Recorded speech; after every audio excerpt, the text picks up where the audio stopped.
आज की कहानी शुरू करने से पहले मैं आपसे बस एक सवाल पूछना चाहता हूं। क्या कोई इंसान अपनी जिंदगी, अपना नाम, अपना मजहब, अपना अतीत सब कुछ छोड़ सकता है सिर्फ इसलिए कि उसका देश सुरक्षित रहे? यह सवाल बड़ा है, लेकिन यह कहानी उससे भी बड़ी है। यह कहानी है भारत के उस जासूस की जिसने दुश्मन की फौज में मेजर बनकर सालों तक भारत की रक्षा की। नाम है Ravindra Kaushik, code name black tiger. 23 नवंबर 2001 की रात पाकिस्तान की मियांवली जेल की एक अंधेरी कोठरी में एक भारतीय जासूस अपनी आखिरी सांसों से लड़ रहा था। शरीर टूट चुका था, बीमारियां घेर चुकी थी, चेहरे पर अजीब सी शांति। दरवाजा खुलता है, दो पाकिस्तानी अफसर अंदर आते हैं और आखिरी सवाल पूछते हैं, एक सच बता दो, भारत को कितने राज दिए? वह हल्की सी मुस्कान के साथ कहता है, उतना जितना तुम कभी जान भी नहीं पाओगे। कुछ घंटों बाद उसकी सांसें थम जाती हैं, लेकिन कहानी यहीं खत्म नहीं होती। असल कहानी तो बहुत पहले शुरू हो चुकी थी। 11 अप्रैल 1952 राजस्थान के श्रीगंगानगर में जन्मा एक साधारण सा लड़का, पिता एयरफोर्स में अधिकारी। 1965 और 1971 के युद्धों ने उसके अंदर देशभक्ति की ऐसी आग जलाई कि उसने तय कर लिया कि उसे देश के लिए कुछ बड़ा करना है। कॉलेज के दिनों में उसे अभिनय और मिमिक्री का शौक था। लखनऊ के एक नेशनल थिएट्रिकल फेस्टिवल में उसके अभिनय ने भीड़ में बैठे एक अधिकारी को प्रभावित किया। वह अधिकारी था भारत की खुफिया एजेंसी यानी रॉ का एजेंट।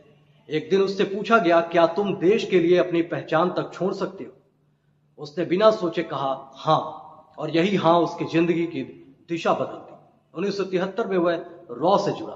2 साल की कठोर ट्रेनिंग, उर्दू, इस्लामी रीति रिवाज, पाकिस्तानी इतिहास, भूगोल, सामाजिक व्यवहार, हर वो चीजें जो एक पाकिस्तानी नागरिक के अंदर होता है, उसे सिखाया गया। 1975 में उसके सारे भारतीय रिकॉर्ड को नष्ट कर दिया गया। रविंद्र कौशिक कागजों से मिटा दिया गया। अब वह बन चुका था नबी अहमद शाकिर, पाकिस्तान का नागरिक। यह सिर्फ नाम बदलना नहीं था, यह आत्म बलिदान था। वह पाकिस्तान पहुंचा, कराची यूनिवर्सिटी से एलएलबी की, और एलएलबी के बाद फिर पाकिस्तानी सेना में भर्ती हो गया। मिलिट्री अकाउंट्स डिपार्टमेंट में एक अधिकारी बना, प्रमोशन दर प्रमोशन, और आखिरकार मेजर की रैंक। सोचिए, पाकिस्तान की फौज के दिल में भारत का आदमी बैठा था, ये जानते हुए कि मौत कभी भी दस्तक दे सकती है। वे न्यूक्लियर प्रोग्राम, सीमा के गुप्त बंकर, सैन्य रणनीतियां, ऐसे संवेदनशील जानकारियां भारत भेज रहा था जिनसे हजारों भारतीय सैनिकों की जान बचाई गई। भारतीय खुफिया गलियारों में उसे नाम मिला ब्लैक टाइगर। कहा जाता है यह नाम तत्कालीन प्रधानमंत्री इंदिरा गांधी ने दिया था। इसी बीच उसकी जिंदगी में प्यार भी आया। पाकिस्तान की एक लड़की को दिल दे बैठा। अमानत नाम की लड़की से शादी हुई, एक परिवार बना, लेकिन अमानत कभी नहीं जान पाई कि उसका पति नबी अहमद शाकिर नहीं, बल्कि भारत का जासूस रविंद्र कौशिक है। वह दो जिंदगियां जी रहा था, एक पति की, एक जासूस की, लेकिन प्यार में कभी धोखा नहीं दिया। 1983 में किस्मत ने करवट ली। रॉ ने संपर्क के लिए एक और एजेंट भेजा, नाम था इनायत मसीह, लेकिन वह पकड़ा गया और टॉर्चर में टूट गया। एक पार्क में मिलने के बहाने रविंद्र कौशिक को बुलाया गया और गिरफ्तार कर लिया गया।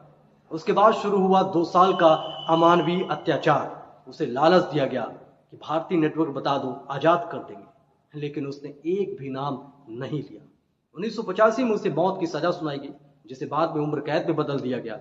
सियालकोट, कोट लखपत और फिर मियांवली। जेल बदलती रही, लेकिन यातनाएं कम नहीं। पर्याप्त खाना नहीं, इलाज नहीं, टीबी बीमारी पकड़ ली, दिल कमजोर हो गया। जेल से लिखे एक पत्र में उसने दर्द लिखा, क्या भारत जैसे बड़े देश के लिए कुर्बानी देने वालों को यही मिलता है? एक और पत्र लिखा, अगर मैं अमेरिकी होता तो 3 दिन में बाहर आ जाता। यह शब्द एक टूटते हुए शरीर के नहीं, एक देशभक्त सिपाही का देश के सिस्टम से सवाल था। 23 नवंबर 2001 को मियांवली जेल में उसकी मौत हो गई। उसका पार्थिव शरीर भारत नहीं लाया जा सका। मुल्तान की जेल में गुमनाम कब्र में दफना दिया गया। दर्द इस बात का भी था, जिस आदमी ने देश के लिए अपनी पहचान मिटा दी, उसे मौत के बाद वतन की मिट्टी भी नसीब नहीं हुई। आज भी उसकी कहानी सुनते हुए एक सवाल गूंजता है, क्या जासूस जब पकड़ा जाता है तो क्या उसका कोई देश होता है? जासूसी की दुनिया का यही कड़वा सच है। पकड़े जाने पर देश अक्सर हाथ खींच लेता है, लेकिन इतिहास नहीं भूलता।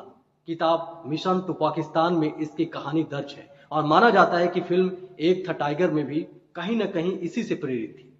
पर असली कहानी किसी फिल्म की से कहीं ज्यादा गहरी है। दर्दनाक है और ज्यादा महान है। मियांवली की मिट्टी में आज एक साधारण सी कब्र है, कोई बड़ा पत्थर नहीं, कोई पहचान नहीं, लेकिन उस मिट्टी के नीचे सोया है भारत का वो सिपाही जिसने दुश्मन के दिल में बैठकर अपने देश की रक्षा की। नाम फिर सुन लीजिए, रविंद्र कौशिक, ब्लैक टाइगर। और उसकी आखिरी मुस्कान आज भी यही कहती है, मुझे गर्व है कि मैं भारतीय हूं। तो कमेंट करके जरूर बताइए कहानी कैसे लगी। आपको फिर मिलेंगे किसी नई कहानी के साथ। धन्यवाद।